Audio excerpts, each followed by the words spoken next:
Hey everybody, how you guys doing? I'm Eric Airlock, and this is another talk on Daoism.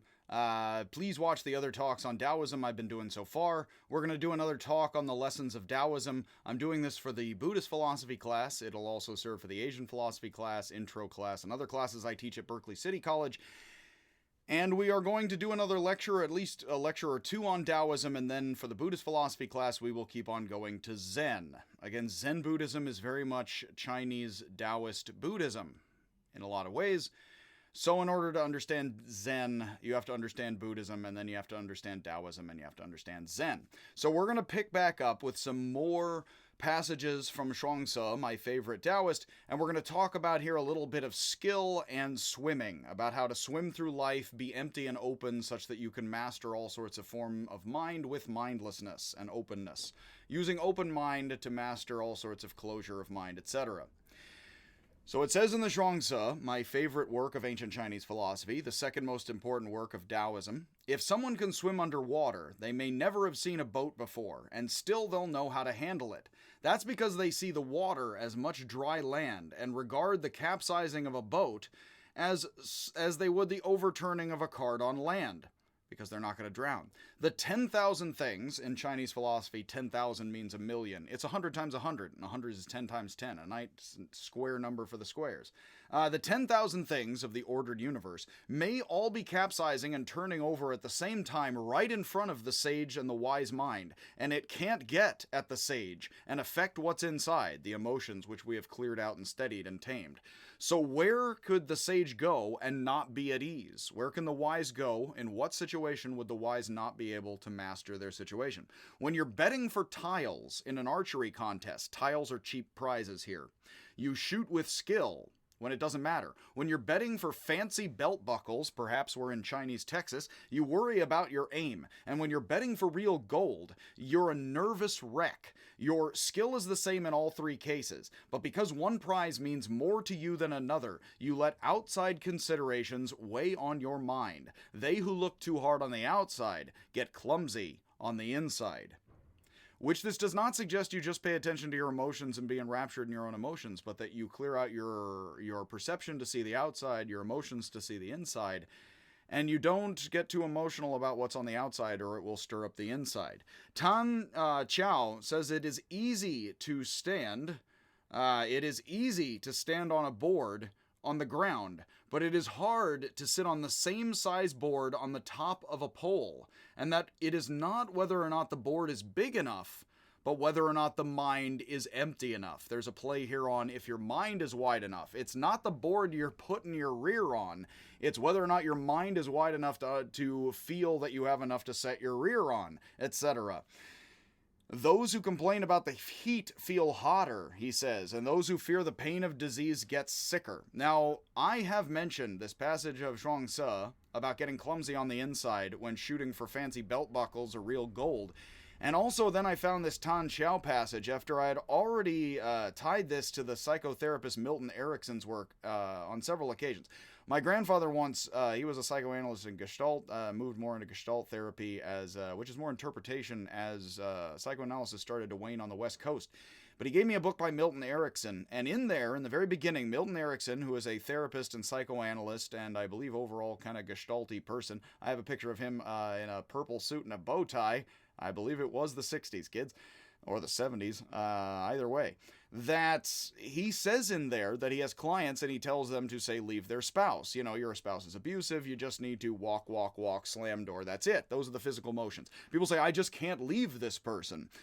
And he says it's sort of like walking on a board 200 feet up in the air versus walking on it on the ground. Now, Milton Erickson is the kind of guy, not sure where he's from, but he is the kind of guy who might read Taoism in the 60s in a purple suit and be a therapist. And I gotta say, these messages are that it is not so much the circumstances, but how you are in the circumstances which affects your performance. It is such an odd thing that we're an ape where it would matter most, if we are stupid, we would most often get nervous and screw up. One of the surest lessons of Taoism and then Zen Buddhism is, if somebody is nervous, they are wrong. It's not perfect lessons for life, because maybe we're nervous and we're in the right. But if somebody in a Taoist text or a Zen text is nervous and screwed up, that means they are not in accord with nature. nature. Something they are trying too hard on the outside. I will be bringing this up again and again and again with Zen Buddhism, because this stuff is screaming in the tale of Hui Neng. The older student is nervous and looking on the outside of the master. And that means you do not have the inner smooth, you do not realize you already have the Zen inside you. The power was inside you all along. Heart, is that, yes, the captain of the planet and what makes the world go around, according to the Duchess of Wonderland. So Milton Erickson, again in his purplish turquoise bow tie with the silver stuff, he might be from Arizona, if you put a board on the ground, or if we're in simple circumstances, well, then anybody can do it. But if you're a real Kung Fu master, a real Taoist sage, the real Yoda, that person would be able to do anything in any circumstances. There's another tale, I don't think I gathered it right here, where there's a master and he sees an archer who's absolutely incredible. It's another Taoist tale, and then he takes him to the back of a cliff, and he says, hang backwards off here and make the same shot. And the guy's like, I can't, I'm terrified. He says, call me when you can, just text me, bro. And yeah, because if you can make an amazing shot in the easiest of times, that's not life. You should make the hardest shot in the hardest of circumstances. That's life. And that means taking everything as if it is equal, the easy and the hard, as if it says in the Tao, the hard treat the easy as if it is hard, because they are preparing for the hard to be hard. And thus everything gets easier. If everything remained hard and tense, that would be terrible. This would be a terrible philosophy. It is designed to make everything easier and to get you in accord with nature. That is the overall talk. Especially, I guess, psychotherapy is designed to do that as well, I suppose. I have a Buddhist book about psychoanalysis and Zen, and the Zen monk says to the psychotherapist, my religion can save rocks and trees. Can yours do that? And again, I don't think he's talking about environmentalism. So the philosopher and logician Hui Shi, this is now we already did lectures on Chinese logic and the paradox and the school of names. Hui Shi, not the original, but the one of the main school of names guys, one of the main three, the middle of the three, tells Zhuangzi that a king gave him seeds to a huge gourd, like squashes, etc. But when he planted the seeds and grew huge gourds, they were so large that he could not use them as containers, so he just smashed them and wasted all the effort. Zhuangzi tells him you could have used them as boats. Think about the mind reversal duck rabbit of using it as a container for something, not being able to, and not realizing you could use it a container for yourself on the water. Now that's a metaphor if there ever was one. Not having a system, but having Taoism as the system of not having a system. Using the container as a boat on the water. It is very Jain and Buddhist to use a water vehicle or vehicles as a metaphor. That will cross over wonderfully for Zen folks. He says you should have used them as boats, and obviously you still have a lot of underbrush in your head, is what Zhuangzi tells him. I like Wittgenstein. And Wittgenstein, Stein, I am an English native speaker, although I am Germanic, which is a shame, yes, that I cannot speak any language. That the peeps of baby birds for Zhuangzi. A lot of underbrush in your head reminds me directly of Wittgenstein in his later work saying, what are we doing when we do philosophy? We are clearing ground. Obviously, you have a lot of underbrush in your head. Perhaps Trump thinks we rake the forest still in Sweden or wherever, us Germanics or not, a la him. But obviously, you have a lot of underbrush in your head. You wash out your bowl with Master Joshu, who quotes Zhuangzi himself. You clear out the underbrush. Joshu Xiaoshu would have read Zhuangzi and be like, oh, I'm washing out my bowl like Zhuangzi would. Clear the underbrush out of your head. Wittgenstein says, what are we doing when we do pragmatic thought experiments? What are we doing to the positivist and the analytic? We are clearing out the underbrush of metaphysics is what we're doing. We're looking at truth and meaning as situational and as general rather than metaphysically regular according to rules or verbal or mathematical principles. It would be, or models is what the pragmatist would be doing. That would be letting the fly out of the fly bottle and not having the map for the Taoist. The fly bottle for Wittgenstein. Well, not for Wittgenstein, So Wittgenstein met Feng Yulon, the famous author of the History of Chinese Philosophy, one of the first books in English and other languages of Chinese philosophy, from 1934. So again, Hitler, gets elected in 33. This is from 34, when Wittgenstein is studying is in England, and Feng Yulon comes to study with him. And Feng was well acquainted with Wittgenstein's Tractatus, which ends with silence, like Confucius says we should pass over things. The Tractatus of Wittgenstein was translated into Chinese in 1927, and it was discussed by Chinese intellectuals in the 30s, right as Feng Yulon was visiting Wittgenstein. And did he discuss it? Well, I wouldn't go visit Wittgenstein if you didn't discuss it with your fellow Chinese intellectuals, would I? Then Feng writes in his autobiography that while he was giving guest lectures at Oxford on Chinese philosophy in 1933, Wittgenstein invited him to his rooms for tea, and Feng does not give much detail to what conversation they eventually had, but he concludes, "I found there was quite an affinity for our views," which doesn't give us a lot philosophically to go on other than me being able to vent about the similarity of Wittgensteinian pragmatism, we could call pragmatism in scare quotes, and Daoist skepticism in ancient China. But Feng thought he and Wittgenstein could help resolve the crisis of metaphysics, in his words, the problem of establishing fundamental elements of logic and meaning by constructing different versions of a new Daoism of silence. Now, the interesting thing I have to say, Feng Yulon was trying to make sense of the Tractatus. Unfortunately, Wittgenstein by this point was leaving the ideas of the Tractatus behind, and we know he returned and was working on the blue and brown notebooks at this time in which he was going to turn into his later philosophy. And I have to say, possibly because he met with Feng Yulon, but not certainly and only. I am sure that, Wittgenstein actually had exposure to Heidegger, who also was exposed to Daoism, but many human beings from many walks of life would have influenced Wittgenstein in saying there is no necessary map of the map, and it is forms of life, which is like a way of ways. So here there is room for there to be direct crossover of Daoist influence on Wittgenstein's later views, but I wouldn't push that angle too hard, because I would go with Feng that there's an affinity and a similarity of their views, because there is a similar skepticism versus the dogmatism going on a la Hegelese in Daoism and Wittgenstein's early, yes, but increasingly in his middle and later thought. I will not talk about the crossover of Wittgenstein and Daoism and Zen right now. I am going to leave that to one of the final lectures of Buddhist philosophy, is me going on about early and late Wittgenstein, and then the affinities with Daoism and Zen. We'll talk about that then. For now, it is appropriate to say that Zhuangzi has influenced many, and Zen and Feng, and then Feng has talked with Wittgenstein, which is wonderful, and there is crossover according to all of them. Well, those who knew Wittgenstein. So, judging less is judging more. The wise don't judge or judge less. There are many passages in the Zhuangzi that show the difference between the wise judging less with an open and easy mind and the foolish judging more or forcefully acting because they've been thinking too much with a closed and difficult mind.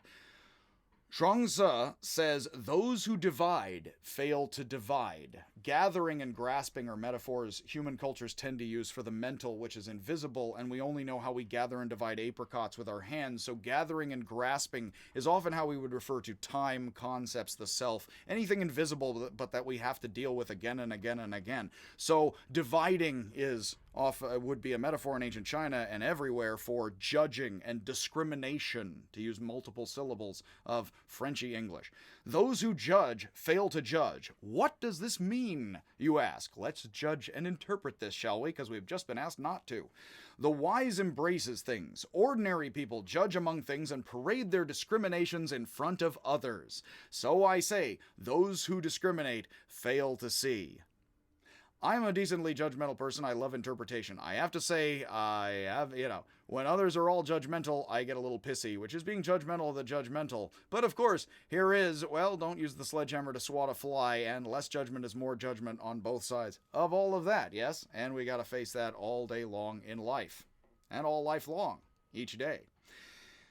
So I say, those who discriminate fail to see. Notice those who judge and notice the pun on the language, those who discriminate fail to see. That is like the blind are blind, kind of. If you look at them from the point of view of their differences, there is liver and gall, two organs in the body, the gallbladder, Chu and Yua, two warring kingdoms in warring states, China, warring at the time. But if you look at them from the point of view of their sameness, then the 10,000 things are all one. This is like the Upanishads, that is you, all is one. Of India. When our ways rely on little accomplishments and words rely on vain show, pride, narcissism. Then we have the rights and wrongs of the Confucians and the Moists, the largest two most popular philosophies, Mozi and Confucius, of ancient China, which the Taoists aren't mentioning themselves. They're mentioning two other of the four. There's legalism and Daoism are the four major Chinese philosophies of the 100 School period. The Taoists here are mentioning two other major philosophies as the two warring, competing philosophies of the Chinese state, but not themselves. What one of these two, we hear in the Zhuangzi says, what one calls right, the other calls wrong, and what one calls wrong, the other calls right. But if we want to right their wrongs and wrong their rights, then the best thing to use is clarity. Clarity here being something like opening mind and opening your eyes and calmly seeing into things, it would seem. So the wise don't work in such common ways, but illuminate all in the light of day, which is just everywhere, laying on everything so simply. The wise do have a this and a that, but their that has a this, and their this has a that. Think of the yin-yang image. Think of the seed of darkness and light in the sides intertwirling of darkness and light. And I have to say, one of the greater quotes of Zhuangzi that I do love, perhaps not the greatest, perhaps not greater than any of the others, but the wise have a this, the smarter and the wiser of us, the better of us as people, also discriminate and judge. They too, a la the Upanishads, have a this and a that, but their that has a this and their this has a that, because relativity. It would be like saying those who judge less about how hot and cold it is each day and are cooler with temperature, they do know it's hotter or colder. In fact, the Zen say it's like wading into a stream. You just know it. You know it's hotter or colder that day in the water. Hey, Bill, check out the stream. You just know it.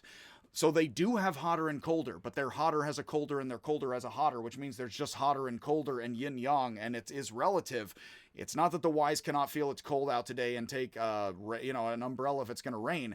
It's that they are feeling out the subtle differences rather than being, it's too cold, and thinking and judging too much, because that would not be nice and stoic and Zen and Taoist of it.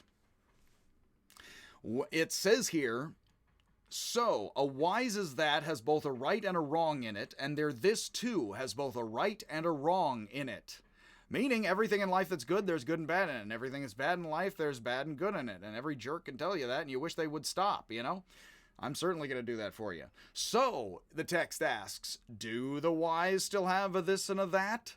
There are many moments in the core Taoist text and many throughout the Zhuangzi where they seem like they're baiting you by asking you a question right after telling you this text has just told us there isn't just A versus B, and now it is asking us straight up, so is it A versus B? Now, if they have just told us it is not simply A versus B, it is beautiful to then pose a duck rabbit right in front of people and ask them, is it a duck or is it a rabbit, jerk? Because of course, they are trying to scare you first, but then scare you into seeing that you're trying to be scared into picking one or the other. You're obviously supposed to say, well, both and neither. A la the Buddhist logician Nagarjuna. You're supposed to say, well, there's more and less here. But notice they're trying to, so, jerk, idiot, is it good or bad? Is it? That's, the device works just as well translated into any language because they've just told you, well, yes and no, no and yes. So, yes or no, huh? It's perfect. It's wonderful. If not perfect, nothing need be. Again. It says a state, not a nation, but just a common state, in which this and that no longer find their opposites, in which they're relative, is called the hinge of the way. Notice hinge, back and forth.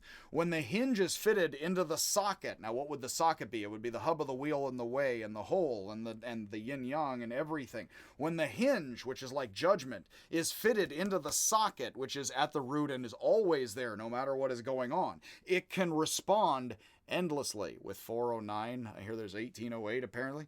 When the hinge is fitted into the socket, it can respond endlessly, perhaps a little squeaky with the voices of things as we'll hear right now. Its right and its wrong are a single endlessness. So too I say, the best thing to use is clarity, openness of mind, the hinge, the open part of the wheel and the socket and the way. So it goes on here, another passage of Zhuangzi that I like. What do we mean by a true man? The true man of ancient times did not rebel against want, didn't try to not want. Notice actually, the Zen folks are critical of people sitting and just doing Buddhism and thinking they're just being quiet and simply silent.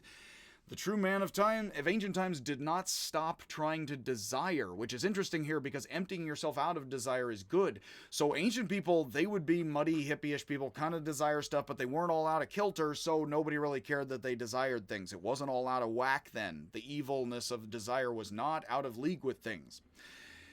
These ancient people, this definitely glorifies the past like Nietzsche kind of does the Greeks. This makes the ancients seem like they are very much more in tune with things, whether or not that's true. I do like to emphasize the more kind of postmodern idea. Ancients, moderns, hey, we're all people. But existentialists and Taoists tend to sort of romanticize the past here as a purer, more holistic, authentic time, one can say. It does seem that again and again. So the true man of ancient times did not rebel against want and desire, didn't need to, did not grow proud in plenty, and did not plan his affairs. Didn't need to have a plan when it's just a simple village and you're wandering around. A man like this could commit an error and not regret it, could meet with success, could succeed rather than fail, and not make a vain show. A man like this could climb the high places and not be frightened. I should say a person like this, we like this. I try to make this intergendered, you know? They didn't forget where they began. I do use they commonly. They didn't try to find out where they would end. The sages, the wise. They received things and took pleasure in them. They forgot about things and handed them right back. This is what I call not using the mind to repel the way. Not using humans to help out the cosmos, the heavens. The earth to help out the sky in another interrelative way. The beings to help out being. So here we'll have some more passages onward of Confucius. So Chu Chuezi says, Master Chu Chui says, I have heard Confucius say that the sage does not work at anything, does not pursue profit, does not dodge harm, does not enjoy being sought after, does not follow the way, says nothing yet says something yet says nothing, and wanders beyond the dust and grime. Wanders Beyond the Dust and Grime is a novel title for someone. Album? Confucius himself regarded these as wild and flippant hippie words, though I believe they describe the workings of the mysterious way. What do you think of them? Says one sage to the other about, one sage to the other, says that here's a bunch of weird crazy talk about sages I don't believe. Chong Wu-se says even the Yellow Emperor would be confused if he heard such words, so how could you expect Confucius to understand them? What's more, you're too hasty in your own appraisal. You see an egg and demand a crowing rooster. See a crossbow pellet and demand a roast dove. I do love that image. It's an excellent image from the text. When we are impatient, we see a crossbow pellet. Notice they have crossbows. India had catapults long before others, and China possibly invented the crossbow with the mechanical parts in it.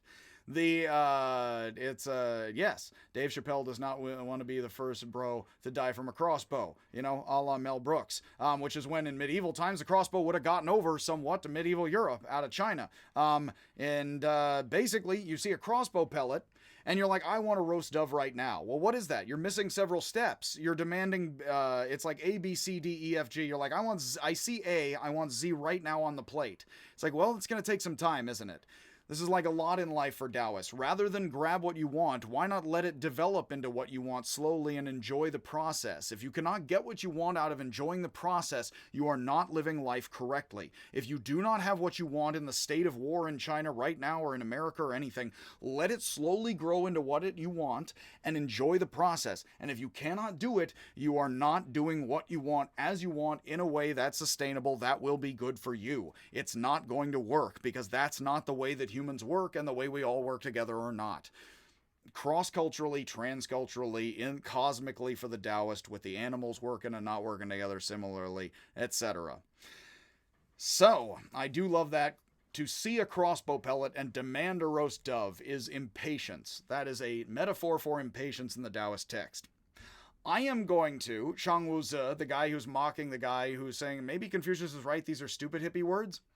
I'm going to try to speak some reckless words to you, and I want you to listen to them recklessly. How will that be?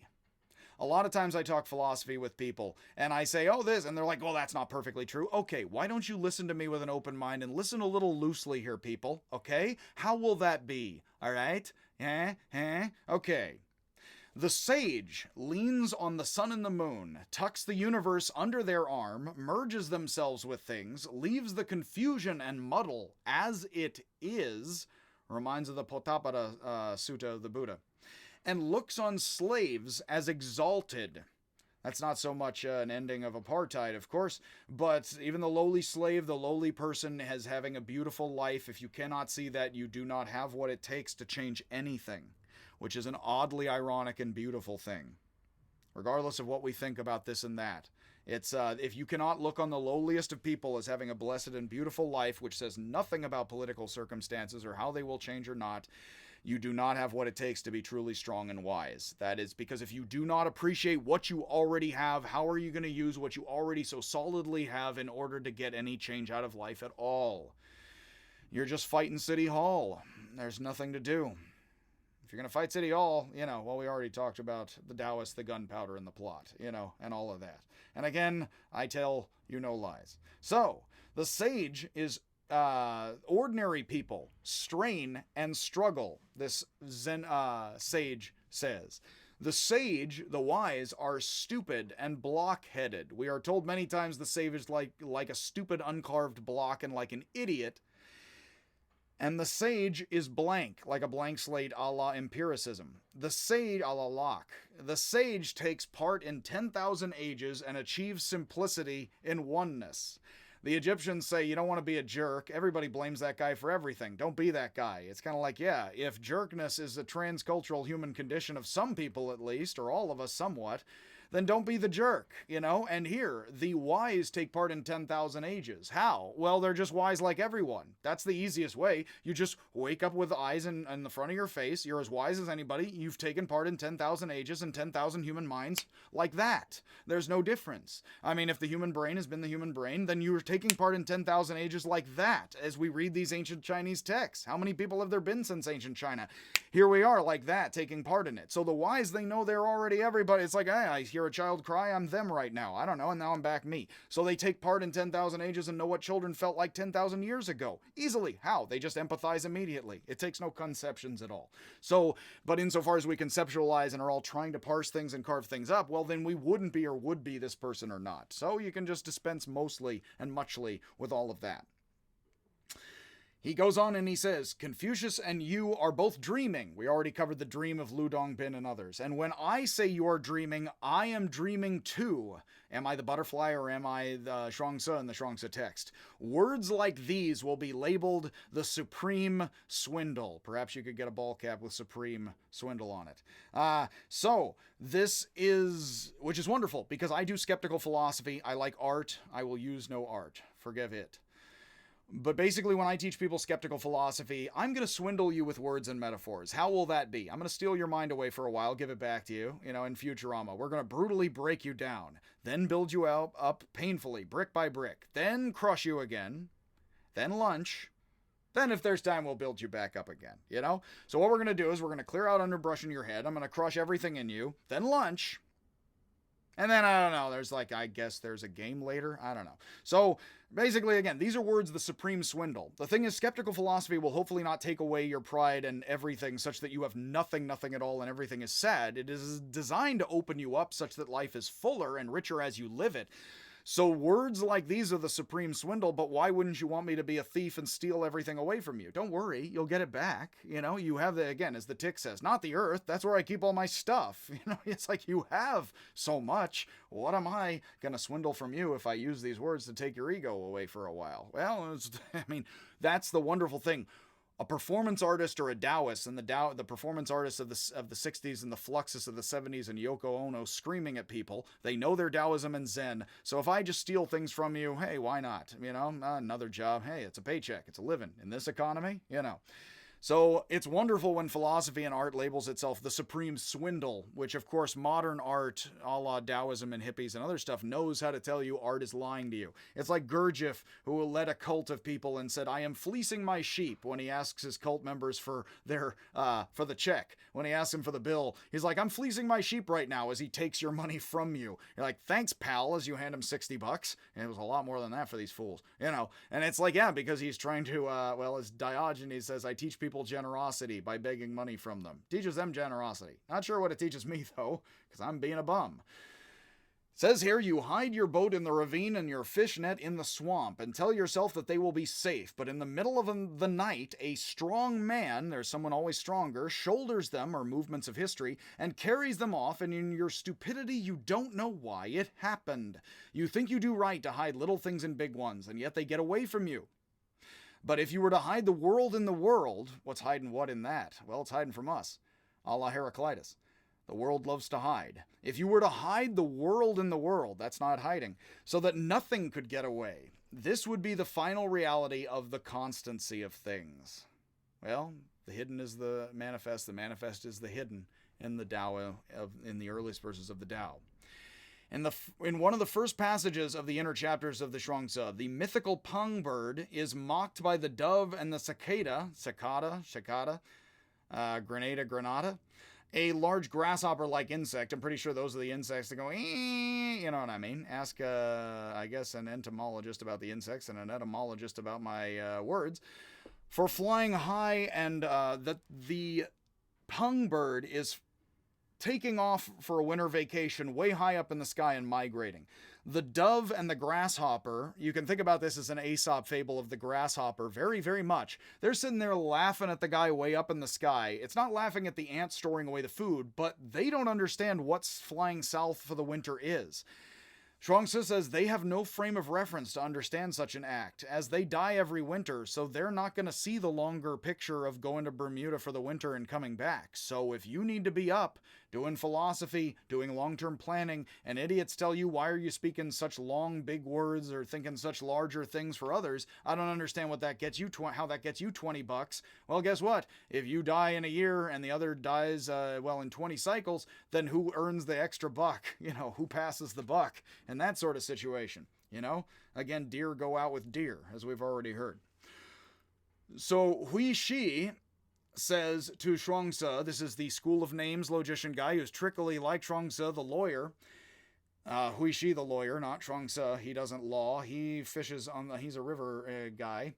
Your words are useless, like Shuangzi. Shuangzi says a man has to understand the useless before he can understand the useful. There is no mastering mind without mindlessness. The earth is certainly vast and broad, though a man uses no more of it than the area he puts his feet on. If, however, you were to dig away all the earth from around his feet until you reach the Yellow Springs... I have to do this a lot. It is tiring. I'm stealing this joke. The Yellow Springs, the mystical source of water deep down, yes? Then would the man still be able to make use of the area around his feet if he dug up all the area he is not using around the area he is using? No, the area he is standing on would be useless, said Hui Shi. It is obvious then, said Zhuangzi, that the useless has its use. This is very, Wile E. Coyote kind of standing on, he blows things up. There's a tiny little island of dirt floating in the sky and he's on it and he doesn't know he's about to fall with the clod of dirt. It's very much if you dug up everything and blew everything up like Wile E. Coyote all around you, would you be able to stand on things? No. If you blew up the whole economy around your job, would your job be able to still function? No. Why? Nobody'd pay you, so things would not function. If you went around flipping people off all around you, would you be able to live quietly in your apartment? No, because people would come to your door or you'd get arrested. Like, you wouldn't be able to do that. So you can't just live, you can't, it is interaction, and so you are not just using what you are using everything you are not using also. This is, of course, very similar to if a butterfly flaps its wings, it could help contribute to, not alone cause, but contribute to the tipping point of the hurricane. Could make or break the hurricane as a tipping point. Because while a butterfly flapping its wings seems useless to the hurricane, it is in touch, everything is interconnected, which is like digging up all the earth around the area you're standing on. It would fall right through. The fish trap, we are told, this is one of the final ending passages of the inner, the final words of many translations of the inner passages and the authentic part of the Shuangzi, the ancient Taoist second text. The fish trap exists because of the fish. Once you've gotten the fish, you can forget the trap. The rabbit snare exists because of the rabbit. Once you've gotten the rabbit, you can forget the snare. Words exist because of the meaning. Once you've gotten the meaning, you can forget the words. Where can I find someone who has forgotten words such that I can have a word with them? You might say, how can you talk to somebody who has forgotten words?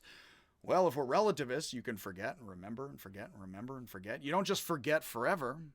You give it a rest and then do it and then give it a rest and then do it. If you're a major sprinter, I wouldn't just sprint all day long and never rest. You're going to blow out your tendons. So I would sprint and then rest and then sprint and then rest, and I would clear yourself out and then talk and then judge and then nod and then judge. It's almost like a yin-yang, you know, where you judge and then nod and then wake and then sleep and then male and then female and then up and then down. It would be like that. And if you're averse to that, well, you're not good at life and you're not good at growing. And guess what? That's all for the Taoist. All that's going to be ever present. You're never going to grow out of that. So how good are you at growing to face all of that? How good are you at growing to face all that? Because if you're not, well, you're never going to know when enough is enough, which is the next subpoint here. So we have knowing when enough is enough. Actually, yes, what we will stop on here, because we already have a half hour, we're going to break this into even more talks here, because as I go slowly through the material, so we're going to have at least 2 other talks here. We're going to pick up back with knowing when enough is enough here, and then after we do knowing when enough is enough and being able to see the cycles of things, we will then get into acting like a fool, and I'll talk a little bit more about Lu Dongbin and the other 8 immortals and them acting like Robin Hood fools, which is wonderful, holding no rank and being like water, and the relationship between having no rank and why the Taoists are called anarchists. So I am going to do at least one other talk on not judging and seeing the cycles, and then we're going to do another talk on no rank anarchism, and yes, we'll at least have 2 other talks on Taoism. The last one may get a tad bit political, not to endorse any position, but again to talk about anarchy, the state, and all of that stuff, and Taoism, Confucianism, and others, because the anarchy state is very present in Taoism versus Confucianism. So we're going to talk about all that, and once we do that, for the Buddhist class at least, what I'm doing right now, these lectures are good for other classes, we will be moving on to several lectures about Zen. As well as we will have a lecture, we will have a talk or 2 on Buddhism in China. I will fit that in where I can. So all right, have a wonderful day, everyone, and I will see you if I ever see you. And again, try to be in accord with the Tao, judge less to judge more, and see less to see me, or any of the other videos a bit more. So, kudos.